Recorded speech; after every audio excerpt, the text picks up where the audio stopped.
Live from the Washington, D.C. area, it's the Inside Scoop, EmeraldPlanet. All the ecology news that our viewers want to know. Now, here's your host, Executive Director of the EmeraldPlanet, Dr. Sam Lee Hancock. Thank you for being with us as we come to you from Washington, D.C., as we reach out to the globe in 143 different nations, looking at the very best practices, 1,000 best practices that we're looking to identify that brings a better quality of life and also addresses the severe climate change and many other issues surrounding the globe. We have a very special group with us today that's going to be talking about the monarch butterflies and what is going on as far as the proverbial canary in the coal mine, looking at what is happening with insecticides, pesticides, and the change of the environment around the globe. We have Mr. Bill Dent, who is the president of Natural Partners, located here in Washington, D.C., and his reach goes beyond into Mexico down into Brazil. We have Dr. Christopher Puttock, who is the chief botanist with Natural Partners. And then we have a teacher from one of the local schools that's been working with Michelle Obama, the First Lady of the United States, Marisa Barboza. So I'd like to welcome all of you here. Thank you. And then we also have 4 children with us, and they're going to be introduced by their teacher.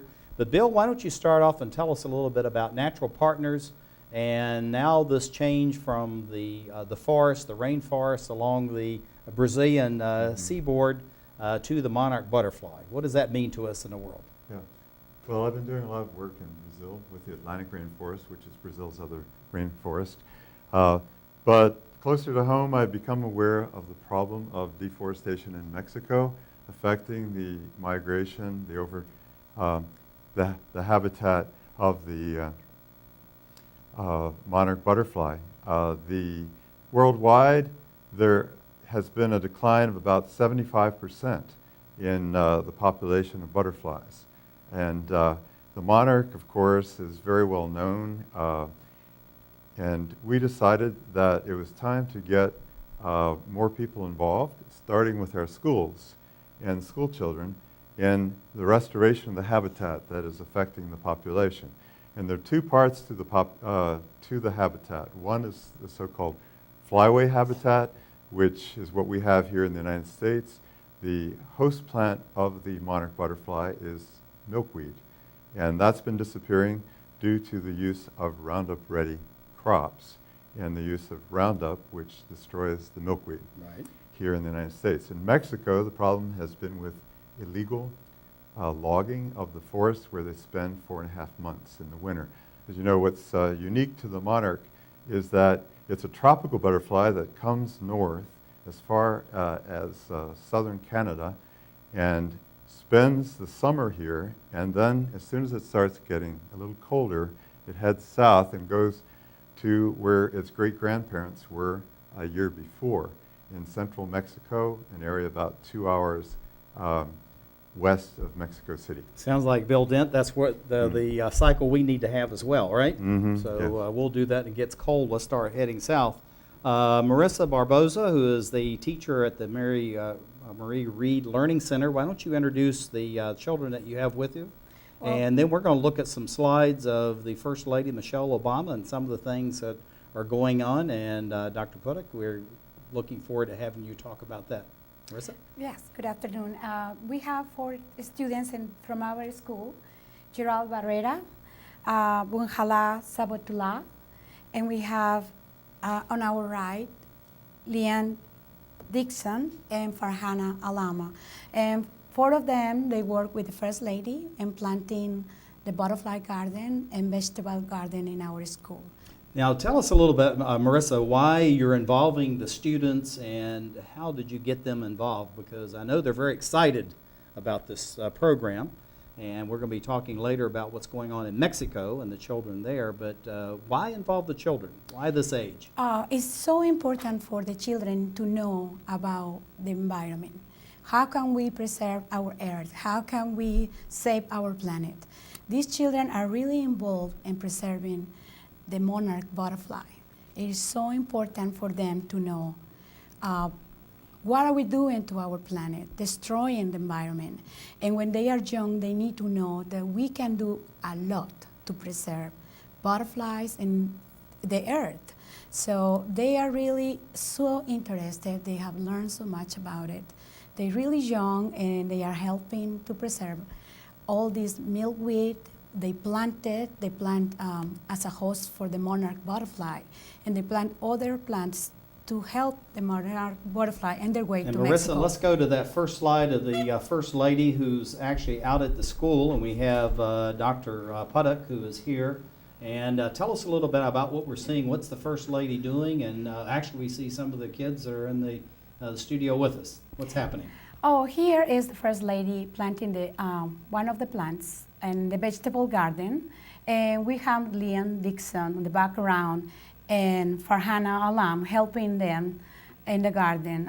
We were so privileged that she came to our school and she helped us with the garden. I think that's fantastic. Dr. Puttock, having a chief botanist at elementary school, that seems absolutely fantastic, but Bill and I can say that when we were in school, we didn't have any botanists running around campus. Tell us a little bit how you got involved and why you're involved with elementary school, and how does that translate to a best practice that other elementary schools around the globe may want to adopt?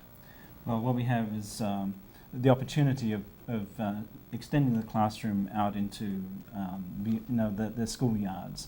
For a long time, school gardens have been something that's totally neglected, something that basically the guardian of the school looks after.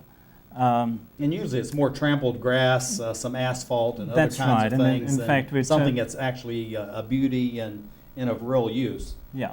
So this is an opportunity to create some habitat for in this case, the monarch butterfly, to come out to lay their eggs, for the caterpillars to grow, and for the children to watch the butterflies emerge from the pupa. And it's absolutely fantastic at this young age. You're getting an actual, a doctor in botany that's coming out and working with them. So this is like a leader that's coming out and saying this is a very good thing to do, particularly when you can have the First Lady involved in all this. Bill Dent, talking about the flyways and the butterfly, tell us a little bit about how you're assembling these parcels as they go from southern Canada on down into Mexico. What do you do? Is it like cobbling together pieces of air and earth, or how does this work? Exactly. Well, there is a flyway that goes from southern Canada all the way down to central Mexico.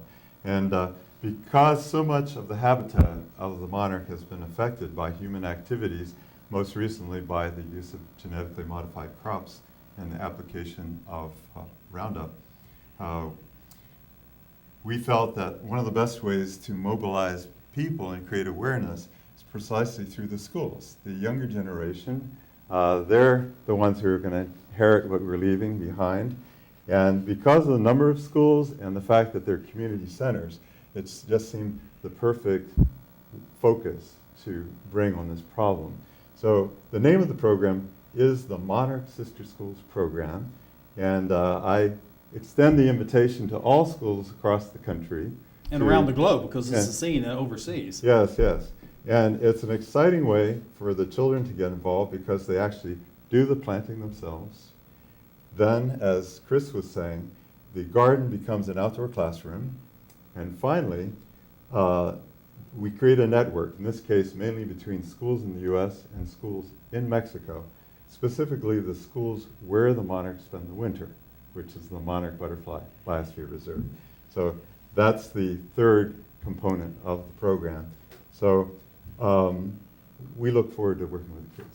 Dr. Puttock, tell us a little bit about what did you go through as far as bringing about and preparing the soils and preparing the land so the students can actually get involved, get their hands dirty, and feel like they're really part of this whole project. Right. Well, I actually work with another organization called Chesapeake Natives. So we grow native plants from this area. And so the important thing is that we actually have native material that these animals can come to. I designed the garden around the sorts of plants that the butterflies would like. So the caterpillars of each butterfly has a different host plant.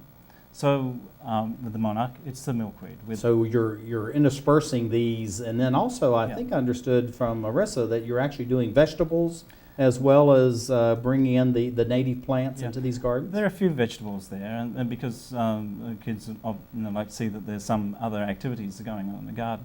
The other plants that we do have in the garden are the plants that produce nectar. Nectar is what the butterflies use as their energy fuel. So this is a total environment So then it's that an you're environment, creating, yes, and yes. it's like a little micro climate.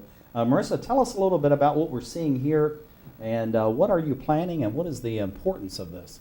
We have our principal, Mrs. Daiko Kincher, and one of our students. Our school is a dual language program. We teach them the children Spanish and English, and many of them are Hispanic descendant. So it's so important for them to learn about the environment, how we transcend not just United States but other countries with our actions. So it's very important for them to know that whatever they are doing now, it will impact our life in the future. Dr. Puttock, looking at this is actually not a small area when you look at the scope and scale of what we're looking at here. This looks like it's fairly expansive. Do you have any idea about how big this can be? And then for smaller schools, how small could it be to have the same impact or the same effort? Right. Well, we recommend that a garden be anything more than 100 square feet. And this garden is actually about 750 square feet. But 100 square feet, just about any school would have that much space. They Right. can do that within just 4 or 5 container boxes, even just raised beds. And looking at this, we have a number of plants here, and we have just a few minutes left. Dr. Puttock, tell us in just a few seconds about what we're looking at here, and then we're going to close out with Bill Dent. So we're looking at some areas of different species, some Joe Pye weed, some New England aster, New York ironweed. And But these are all native plants. these are all native to Maryland. They're exactly where we are right now. Okay, fantastic. Well, Bill Dent, we have about 15 seconds left, so you have to be quick. Okay. Looking around the globe, what do you want to share with the people watching this program? Well, we see this as a great way of bring people together to work on a common issue, involve the younger generation. They're the ones. So the website for the program is www.monarchsisterschools.org. One more time. It's www.monarchsisterschools.org. Thank Join you very us. much for being with us on the Emerald Planet as we look around the globe. Around the world, 1 out of every 3 women will be beaten or otherwise abused in their lifetime, often by a family member or loved one. A future free from violence. It's all she's ever wished for.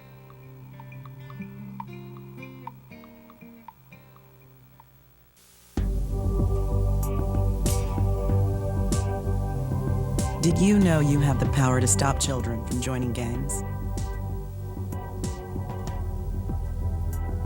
You can help a father find a job and home for his family.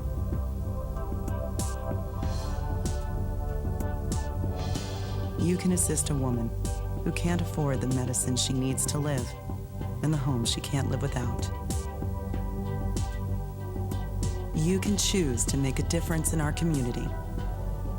Support Volunteers of America, and you can help improve the lives of nearly 2 million Americans each year with programs and services that help individuals and families overcome their challenges to become as independent as possible. Support the programs that are working in our community. Contact Volunteers of America today. Call 1-800-899-0089. For some folks, saving for the future is easy, but for you, it might take a little more effort. Saving for your future is your responsibility, and there's a lot to save for. I never thought of that. Like your child's education, perhaps uncovered medical expenses, or just to be sure you can live the way you want when you retire. The time is now to save for tomorrow. Save now or work forever. The choice is yours. Choose to save.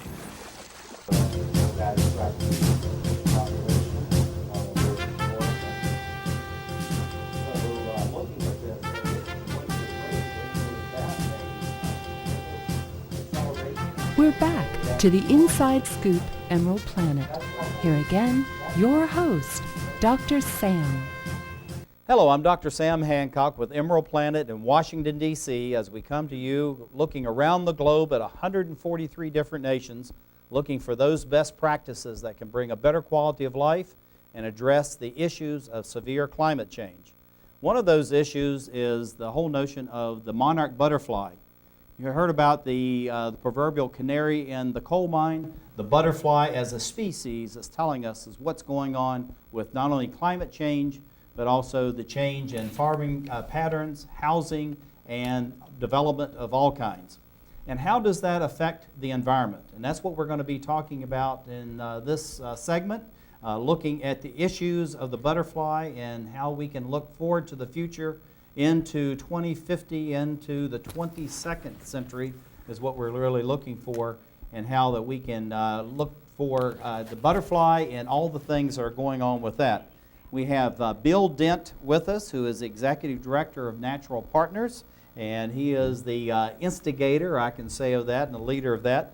Bob Geiger of New Hampshire Estates Elementary School, and then we have Louise Hill of Horace, Mann. So we welcome all of you to be with us in this particular program.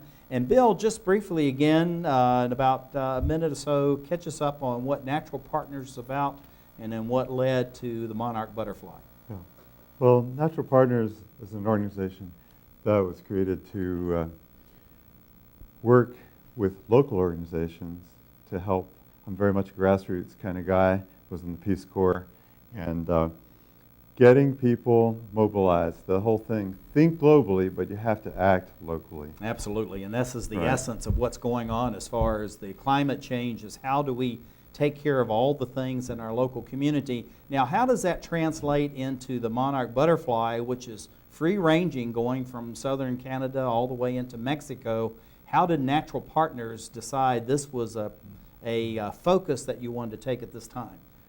Well, a few years ago, I, in addition to running Natural Partners, also ran the North American Association for Environmental Education, and I became aware of the fact that there was a very serious problem of illegal logging taking place in central Mexico, where the butterflies go, and half of that forest is already gone. So I asked a Mexican intern, find out for me who's working on this issue, and it turned out that it was the World Wildlife Fund. So we got in touch with them. We worked with them on their program, but I saw that there was a need to expand and find more resources, and the way that I did it was through this Monarch Sister Schools program, involving schools and their communities in this problem.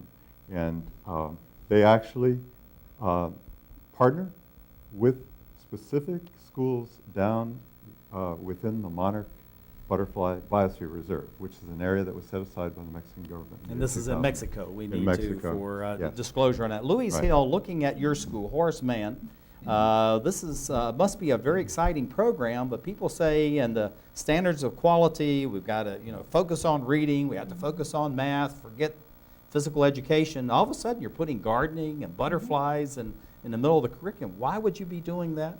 And what are the kids going to gain out of this? Thank you for having me. I am a science teacher, and I've been teaching for almost 20 years at Horace Mann. And actually, I've been teaching about monarch butterflies for 8 years. Oh, so you're a real expert in all this then. Well, not an expert, but She's very modest.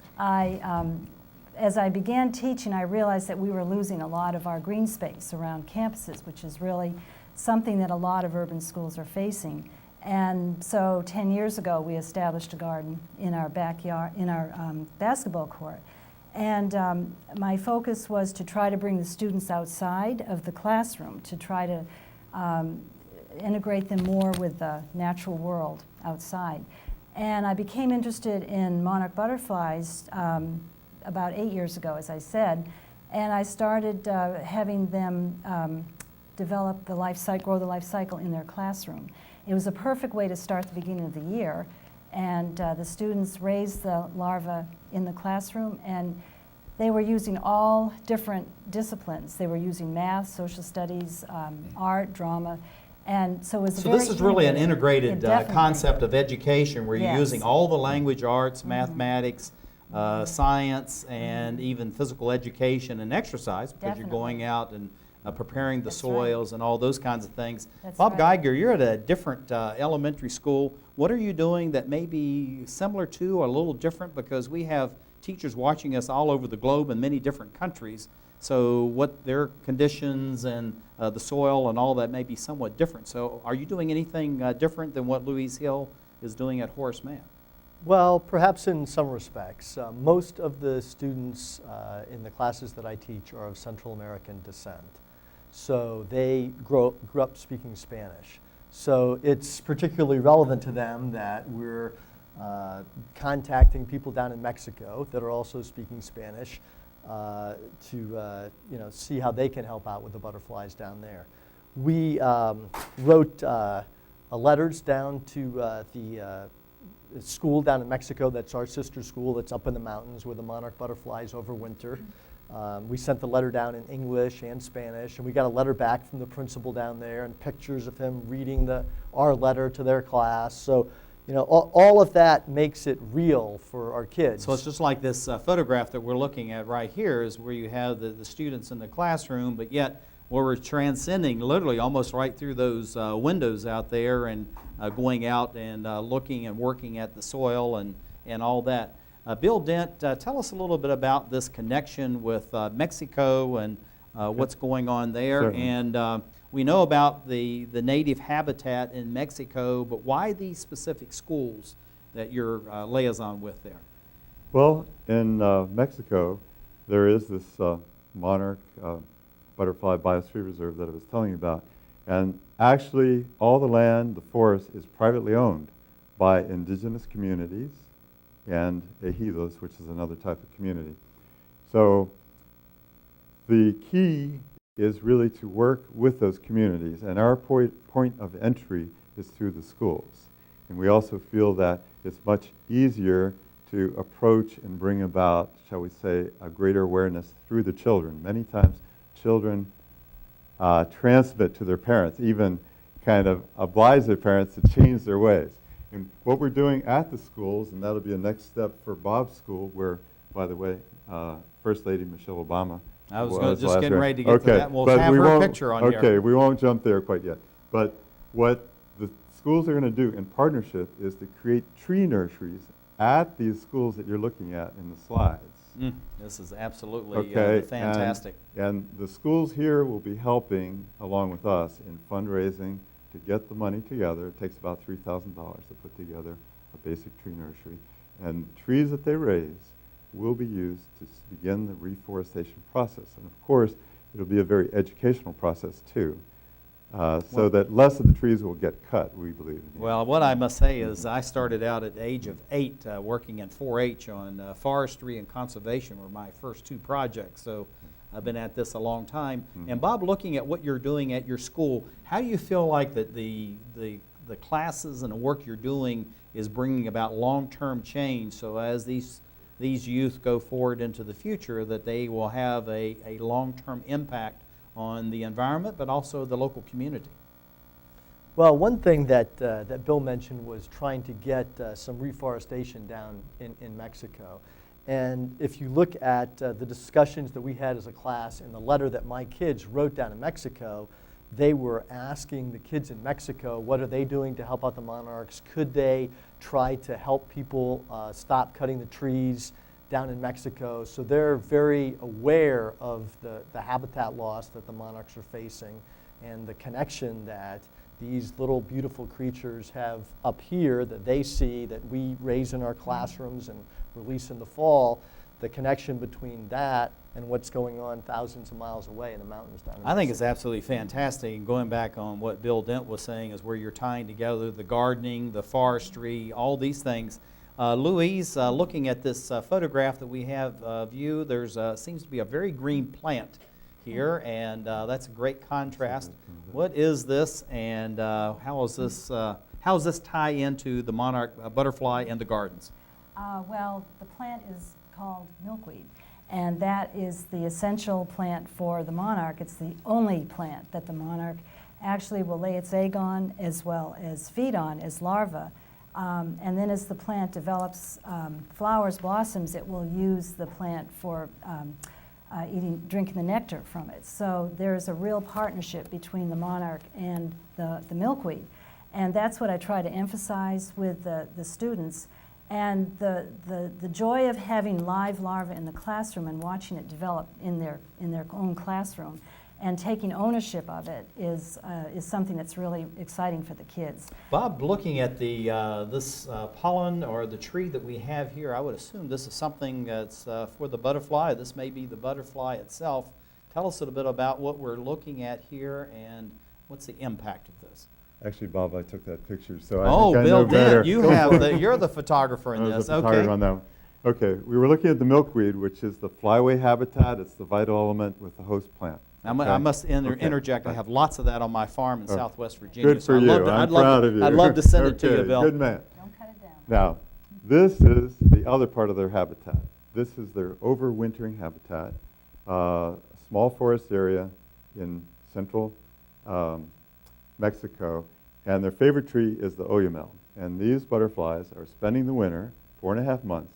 The very butterfly that may have been born in your backyard can be down there in Mexico from early November till the middle of March. That's absolutely fantastic. So homeowners, landowners in this region of the United States, look out for the butterfly and let's get involved. So let's go out. This is, let's see, this is Michelle Obama. She's helping to plant. Bob, tell us, what do you see in the few seconds we have left, the impact of having the First Lady of the United States being involved in your particular project and also with Louise?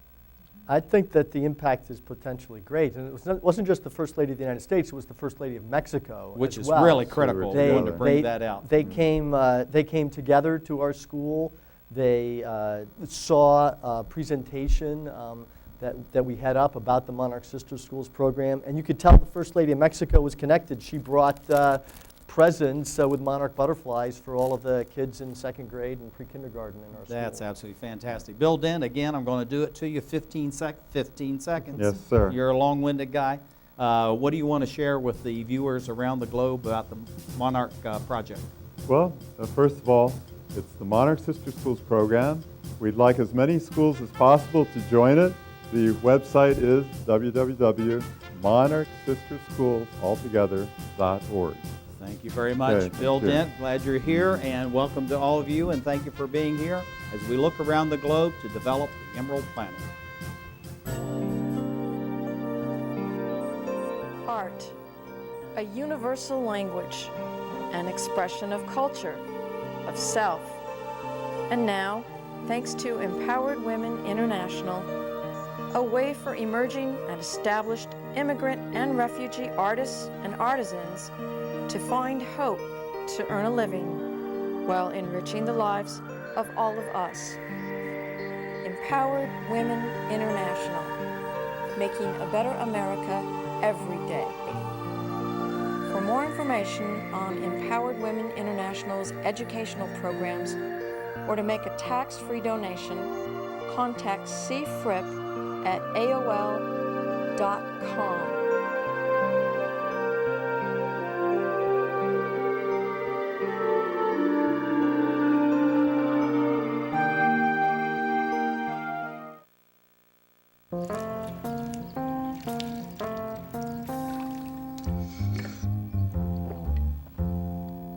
Here, kitty, kitty. Here, kitty, kitty, kitty. Here, kitty, kitty. You'd think it would be easy to tell which kids have trouble with their eyesight. But that's not always the case. Even though 1 in 4 children may have a vision problem, eye doctors tell us the symptoms aren't always so obvious. We do know that 80% of all childhood learning is visual. And without good vision, kids can have trouble learning to read and may fall behind in school. For clues on how to spot the real-life signs of childhood vision problems and what parents can do, visit checkyearly.com. A public service message from the Vision Council of America, and reading is fundamental.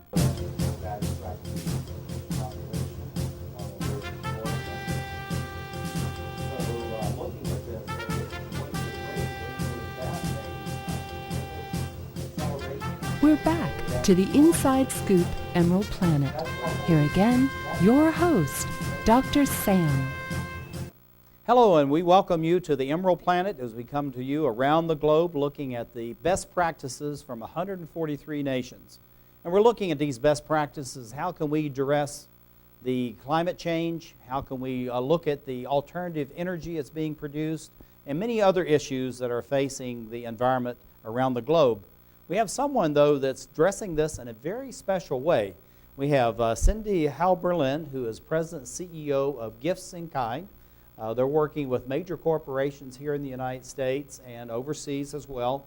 And what they're doing is they're making sure that goods that have been produced from scarce natural resources don't end up into the landfills and can be used by the nonprofits here and abroad. And so, Cindy, welcome. Thank you. Glad to have you here. And for full disclosure, she has been on the airplane all day traveling, and she is a very busy woman, and we're blessed to have you, Cindy, well, to be here. Thank you for inviting me. And talking about your program. And for another full disclosure, being in the Rotary Club of Washington, D.C., Cindy had one of her colleagues come out and talk about this, and I was really intrigued. I think the number was like 400 million U.S. dollars that you've kept out of the landfills and make sure it goes to the nonprofits. Tell us a little bit about Gifts in Kind, its history, and then we'll talk about the essence of the work that you're doing. Sure. Well, we have been around for over a quarter of a century, essentially as the leading charity in product philanthropy. So what we do is we help companies help charities through distributing their new product donations. So you're right, last year alone we distributed nearly 400 million, but if you look at the nearly 27 years we've been around, it's been over $6 billion worth of products. That is absolutely incredible to think that nonprofits have been benefiting that length of time. And I can guess you weren't there at the beginning 25 years ago. I was going to say you're way too young for that. Let's bring up this first slide. We're going to talk through these, but Cindy and I are going to chat about what she's doing, but we like to have these in the background here. And then, but looking at what you're doing, and I'm just going to let these slides go, Cindy, so we can chat. But looking at this, why are you working with the corporations? Why would they come to some organization like Gifts in Kind and say, look, we want to really give you these things, and just putting it in the dump? Well, the real reason is corporations have a problem with inventory, no matter how good they are at managing it. There's obsolete inventory, there's excess inventory, there are things that simply don't sell. So they have choices. But you're doing new things. You're not All taking new. any used or dirty or anything like this. Is really new product that you're going to then turn and put in the hands of the nonprofits. Is that correct? That's correct. Well, when you go to any store, think about it. Things don't sell, they go on sale. Sometimes they're reduced significantly because not all product that is produced is purchased by consumers, correct? So then the retailer, the manufacturer says, what do we do with all these products they're not selling? They can go to reverse logistics, they can go to liquidators, many of them often go into the waste stream. But what we provide is an environmental alternative to take them out of the waste stream, and better yet, bring them to people in need by distributing them to thousands of charities across the globe. Okay, we have a picture of this. We're helping as far as the business on their corporate social responsibility, and this is really an effort. When I was in China for the Olympics, one of the things as I was traveling around to Japanese companies and even government offices, this whole thing of social responsibility of the businesses there was just coming in vogue, and they're saying, look, we know this is happening in the United States. We want to do the same thing here.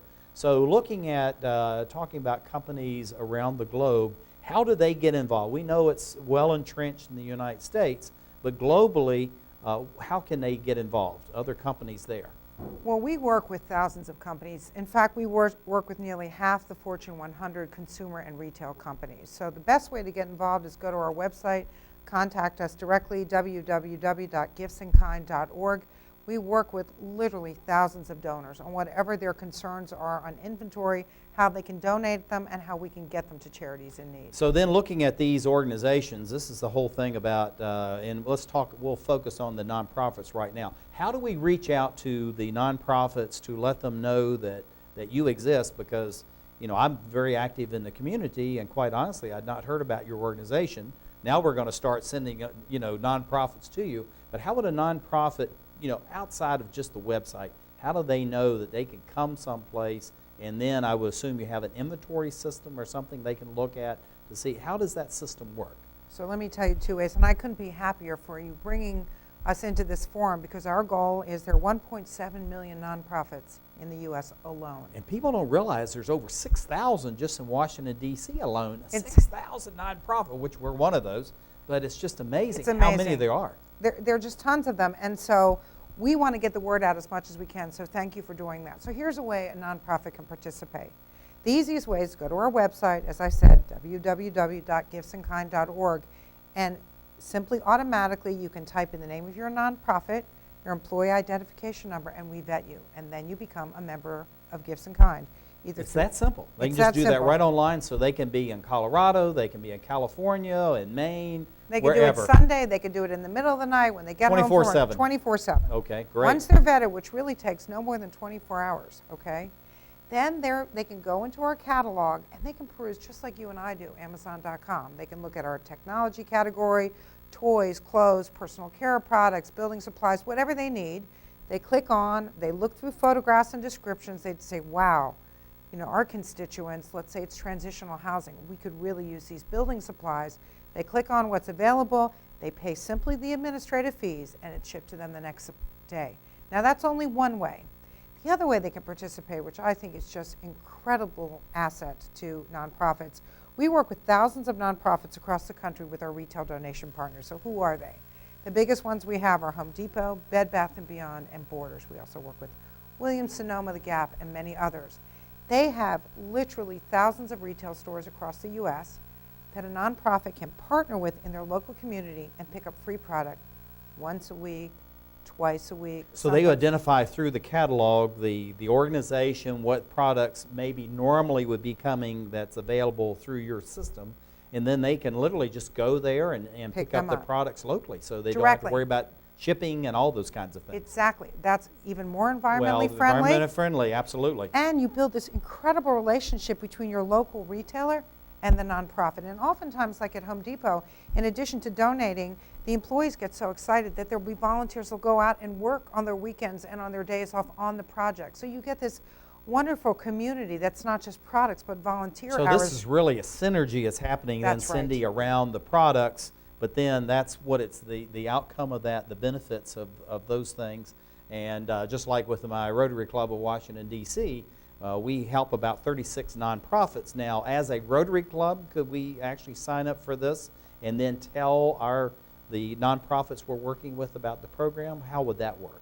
Is the Rotary Club a 501c3? Of course. Absolutely. We have started to outreach to many national organizations. And we should say, for full disclosure, what's 501c3 for the people? Because again, this is a global show. Right. That is a non-profit registration in the country, in the United States. And abroad, there are different ratings, but this is the officially recognized nonprofit status by the IRS in this country. And yes, having someone like the Rotary Club, and then you have affiliate groups underneath you, they can join as well. In fact, we are reaching out to lots of national and international groups. For instance, the Boys and Girls Club is, one, for example, that has 4,000 clubs underneath it. So we like to work with larger organizations and then get the smaller organizations. So you could have 4-H, Boy Scouts, Girl Scouts, Brownies, everything. You name it. All those are out there. There are 501c3s. Official nonprofits can then tie in either through their headquarters and then out to their affiliates in the local areas, or they could just sign up themselves and as a local affiliate. So it goes both ways. And we want them to sign up themselves because we want to reach as many people, but we have memorandum of understandings with these national nonprofits that they can offer this as a benefit to their groups that they serve. Now, Cindy, you're saying this goes back 25 years and been involved that length of time. Now, what was the genius of this? I mean, this just seems so obvious that this would be a good thing for the nonprofits, it'd be a good thing for the corporations, But yet, someone had to have this germ of idea, and then, of course, it's now progressing 25 years later. Absolutely. Well, in 1983, 3M was getting out of the photocopying business. They had about $20 million worth of photocopiers. And instead of what people did in that time, well, we'll destroy it and put it in the landfill, someone said, oh my gosh, this is way too good product to do that. Well, these are all new. Yeah, brand So new, but we're getting out of the that. business. Yeah. And you know, think about it, there are lots of companies that get out of a line of business. You know, that's just what they do, they're changing focus and direction. So at that time, they contacted someone who was the founder of our organization, said, can you help us? She identified the charities that could, and the idea was born. That was 27 years ago, and eventually, you know, Gibson Kind Incorporated is an independent nonprofit, and then built a network, and then worked with more than obviously 3M, who is still today a great donor, but branched out to hundreds of other and thousands of other donors. Well, we have this about the catalog. So this catalog is actually, as we're seeing here, this is actually online. So Correct. It's not something they have to, and I would assume this is updated almost on a daily basis, On weekly a daily basis? basis. Okay, so this is an ongoing thing, and this is from all over the United States. So if it's someone in Seattle, Washington, they can log into this and actually register whatever product it is that they have available. Absolutely. And we send product donation updates weekly to our registered charities. So if they're not going on the site daily, because we don't, our turnover is tremendous. You know, our donations come and go. So as soon as somebody says, hey, I'd love to have 50 sets of pillowcases and sheets for a homeless shelter, they may already be gone to another organization. Exactly. So when they go on, we immediately deplete it out of our inventory. As soon as they click on it on our website, we put a hold on it. Now, as soon as that hold goes on there, let's say that I'm charity B and I just come on 30 seconds later, it says hold, then I just come back in a couple of minutes and it may already be replenished. Is that what you're saying? Well, it could be replenished or it could be gone, or maybe it was released. Because maybe the charity before got 8 items and said, I don't need the sheets, it's too much. And then they released the sheets. Okay, and so this is really an interactive portal so that you're like communicating all the time. Right, it's exactly that. You know, one way to think about it, which I think is a great picture, is if you think about the way eBay started. eBay connected those who have with those who want. What we're trying to do at Gifts in Kind is to connect those who have with those who need. And that's what EmeraldPlanet's all about. The last word in our motto is link, and what we want to do is find out those best practices and link those to the neighborhoods or the communities that really need those. We have about 15 seconds left. As we look around the viewers around the globe, what would you like to share with them? I would like to say become a part of our network. Go to our website, join us in our crusade to take products out of the landfill and bring them to people who can really use them. And also reduce the carbon footprint and Absolutely. not ship these things other places don't need. Thank you for being with us. So we have additional ideas as we look around the globe and develop the EmeraldPlanet. Saving for retirement might be easy for some folk, but for others, it might take a little more work. And for those who haven't started, there are still things you can do to catch up. Oh, that is good news. Like getting out from underneath past debt. And don't get wrapped up with high-interest credit cards. Get you some eyes. Be diversified with your investments. Don't put all your eggs in one basket. Your financial goals are not out of reach. The choice is clear. For a happy ending, choose to save. Everyone with alcohol and drug addiction is in the same boat.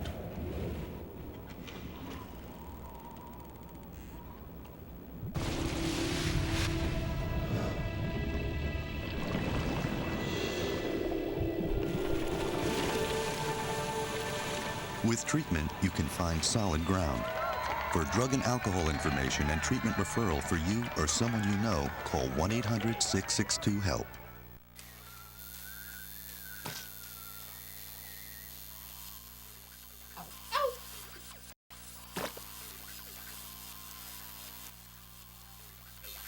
Dude, are you sure you want this tattoo? Because just do it.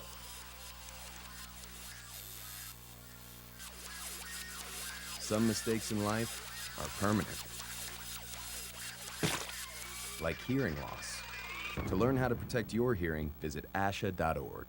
You've probably heard about heart disease, but did you know that it's the #1 killer of women nationwide? Heart disease claims more lives each year than breast cancer, lung cancer, or strokes combined. But there are steps you can take to protect yourself against it. For more information on how you can prevent heart disease, contact your local American Heart Association or visit their website at www.americanheart.org.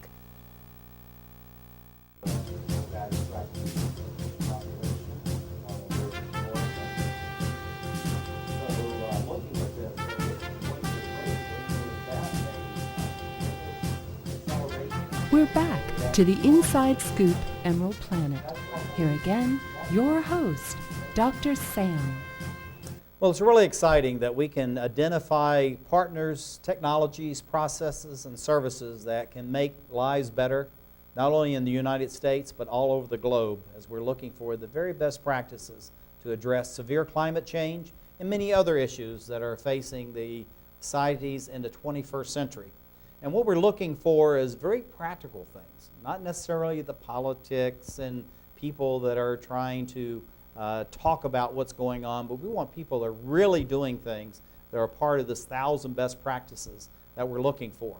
And we have a very dynamic young lady that's with us from the Gifts in Kind International, Ms. Cindy Hallberlin, and she's the president and CEO. And Cindy, welcome.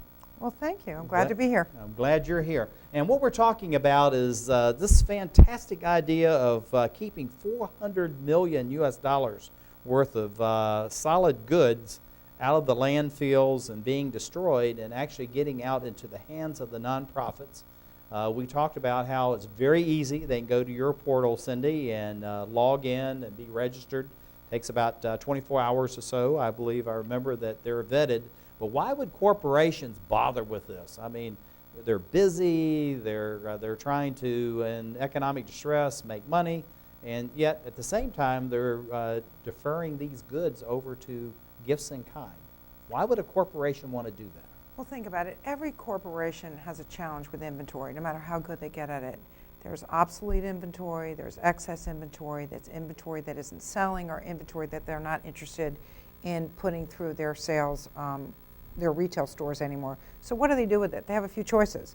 They can liquidate it, which is not very much on the dollar. They can pay expensive reverse logistics, or they can put it in the waste stream, which is also a huge expense, not just to the corporation, but to the world, to the environment at large. Yeah, people don't realize that it's very costly for corporations on what they call tipping fees. In other words, to pay to haul this into a landfill somewhere or to an incinerator. And none of those are very kind, because if it goes into a landfill, no matter if it's a tertiary landfill, it's entombed for 400 or 500 years, or it's burned, and then you have to figure out how to scrub all the nasty things out of the product. So getting this into the hands of the nonprofits to the corporations, does this go into the fact that they're being more green and more environmentally Absolutely. conscious? It goes to the fact that they're being more green, and the IRS has been very kind to corporations and provided them with an enhanced tax break. Ah, so there's a financial incentive to do this Absolutely. as well. Okay, corporate leaders out there, pay attention. That's right, and if the goods are donated to us and we distribute them to charities who serve the ill, the needy, or youth, they can get an enhanced tax break, which is significant. And they keep it out of their waste stream, so there's cost savings there, and they don't have to worry about diluting their brand and getting into secondary markets and all sorts of other inventory Yeah, issues. because if you're looking at a liquidator, we won't call any names here, and then they're trying to sell it at full price, you know, back in their store, and people are getting very confused about, well, if I just wait long enough, I can buy it at half price or 75% off over here. So when you say don't dilute the brand, that makes real sense. It makes And good economic sense for to companies. all retailers. So looking at that, you talk about this enhancement with the IRS, Internal Revenue Service. Now, what is this enhancement that they can earn and achieve from being involved in your program of Gifts in Kind? They can get twice the cost of goods sold as a tax deduction. So, you know, usually when As these... an example, a good is $1, they get what kind of tax deduction? They can get twice the cost of goods sold. And it gets more complicated if the goods have been discounted, and I wouldn't want to give any tax advice, but it's the basic proposition is twice the cost of goods sold is their tax deduction. Okay, and so in their accounting department and all that, they're going to keep track of what those the values are, and it goes out as far as the client is concerned. And the client, of course, is the nonprofit. I'm the corporate CEO, chairman of the board. What am I going to feel about going through gifts in kinds and saying, we donated $100,000, maybe $1 million? Does that reflect back the fact I'm not managing my inventory and the stores properly, or is that a good thing to be able to say to the public? I think one might look at it that way, but I think progressive CEOs realize that inventory is always going to have to be disposed of, that it is an objective of a corporation to manage inventory just in time as effectively as possible, but that will never get down to zero inventory, and that to be able to take that inventory and do something progressive with it, which is to help those in need, can only be an enhanced reputational ability to a corporation. And this goes back again to corporate responsibility. Absolutely. and looking, not just feeling, but actually doing support to the nonprofits.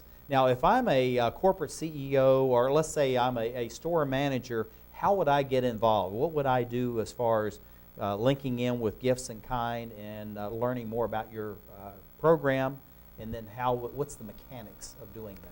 Well, it's very simple. You go to our portal, www.giftsinkind.org. Just like what we did with the nonprofit, so the corporates do the same thing then. And you press our donor button. Okay. How to give, and it explains you who to contact and what you do. And we take all sorts of goods in the supply chain. For instance, we can pick them up at stores, and I'd like to spend a minute, about that program. Absolutely. We can pick them up at the distribution center. They can be shipped directly to a charity. There are all sorts of ways in the whole supply chain that we can get involved with our donors. Now, looking at Gifts in Kind and what you're doing, of course, you have your corporate headquarters, and I assume you have affiliates around the country. How do they then, let's say that the store says, hey, we have 500 jackets, come over and pick them up. Now, you actually have trucks? Do you contract? What is the process for doing that? We have a contract with YRC Trucking that is a broker, and so we broker with all sorts of different trucking companies that can carry the load from wherever the donation is to the charity. But we are launching a very exciting project with the American Trucking Association, who is partnering with us and developing, as we speak, the first charity backhaul program off of their site. Now, explain backhaul. A lot of people not familiar with trucking will not know what a backhaul is. When a truck goes from point A to point B to deliver goods that, let's say, a manufacturer or retailer gives them, what happens when they come back? They're hauling back nothing. In most cases, yes, Right. That's true. Think of the wasted fuel, the wasted carbon. There is no business reason for the backhaul. Filling backhaul is a major challenge for all trucking companies in the United States. We are creating, with American Trucking Association's generosity, a charity backhaul, which will say, trucking agency can go onto the charity backhaul part of the website at ATA and find out what are the routes that we want to deliver charitable goods. And because they have nothing in their trucks on the return, they'll simply pick it up and donate the transportation back. Now, just think of that. Now, Cindy, tell us what the savings may be to Gifts in Kind, or what may that actually add to your bottom line as far as what you can do for charities themselves? That's a great question. We're hoping that it could be hundreds of thousands of dollars once it's launched. We hope to launch in the next couple of months. We're in the beta phase, which is we're in the testing phase with it now. Ultimately, my vision is that we get the American Trucking Association and their generous drivers to do all the transportation ultimately for free, and to be able to reduce those costs to our charities. That would be fantastic. I just want to say the truckers of this country and this organization have been great partners in this project. And actually, over the years, I've had a number of my own personal companies, and most of the truckers are absolutely fantastic. They're professional. They really want to do good. And they realize also, too, that having a truck that's empty and going from wherever they deliver back to the stable, as they call it, back to home, could be 1,000 miles all the way across the United States, and there's absolutely no reason to do that. Now, let's say that a trucker involved, they've hauled the produce to the East Coast, to Washington, D.C., cabbages, grapes, whatever it is. They're getting ready to go, and they're going to go to St. Louis, and they're going to go to Houston, and they're going to, going across. Can they do backhauls in all those different cities? Is that what you're trying to set up? Exactly. What would happen is the trucking companies will register with the American Trucking Association on who are the different corporations they're hauling for, such as Target, Home Depot, by example, Bed Bath & Beyond. And when we have a route that we need, let's say of donated Home Depot, they'll be able to push out to all the trucking companies that are actually already running for Home Depot. So they're doing an overlay on this, almost like Google Maps, of where you're matching the stores, the locality, and then the truckers with that particular area. And what a fantastic thing. The truckers get to give back to the people who are their critical customers and do good in the world instead of having empty trucks going back. And the American Trucking Association is sponsoring this. We are really pleased at what they're doing. Now we're looking here at some of the corporate partners that you have, and I know this is by no means the extensive list of what you have, Cindy Hallberlin, but tell us maybe some of the other smaller organizations, because if you look at this list, many people say, I'm just too small. I can't get involved with what's going on with gifts in kind. Are you looking for the small stores and getting involved, or is it only the big guys? No, we are not just looking for the big guys, and that's one reason that we are creating this donation marketplace. We want to make it really easy for small businesses and large businesses to donate, and here's how. By the end of the summer, a donor, like a small company, may have, let's say, two pieces of equipment or 3 lawnmowers, let's say it's a local hardware store. They'll be able to go on our site, register, put up what their donation is, and for a small transaction fee, charities will be able to search it within their area, within 50 miles, and go and make the connection and pick it up. So they can go just themselves to pick up these items, and then that takes away the need for costs for running other vehicles or large trucks and all those other kinds of things. And looking at this particular list, how are you going out and developing and expanding this list? Do you have people that are in the communities, or is it word of mouth? Just how are you bringing people into the fold as far as gifts in kind? We have a proactive donation strategy where we get together. We have a donation relations group where we get together and we brainstorm on what are the targeted types of corporations where charities have needs. For instance, baby clothes is something that we really need right now. So what are the companies that manufacture baby clothes? What are the connections that we have? And then we affirmatively reach out to them and try to meet with them about the benefits of this program. Now, looking at, we have just a few seconds left. I shouldn't say a few minutes, but just a few seconds left. Looking at the companies here and abroad, I understand that you're looking to start working overseas or expand your outreach overseas. What are you doing in that vein? And then we need to close out. We are international, but the overwhelming majority of our distribution is in the United States. Because just the size of the market and the number of retailers that we have. But we continually want to expand across the globe because we think there's great need there as well. 5 seconds. What's your website? www.giftsinkind.org. www.gifts.inkind.org. Please come and visit us and become a friend of Gifts in Kind. Well, thank you very much for being with us as we look around the globe for these best practices for the Emerald Planet.